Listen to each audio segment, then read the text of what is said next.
میری سنگ رو سنگ بند نمیشه. چرا تو تنها خدای و خفن همه شدن بند پیشه؟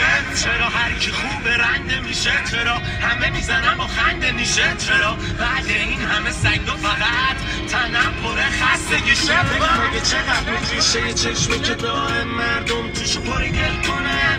من از همه حتی از الله که خودش بوت دل خورم. من اصلا دلم میخواد بکشم فشوش کنم. این چجور خدایه که نمیفهمه منو نمیشه باش خوشو بش کنم. الله من یه کمرم خوردم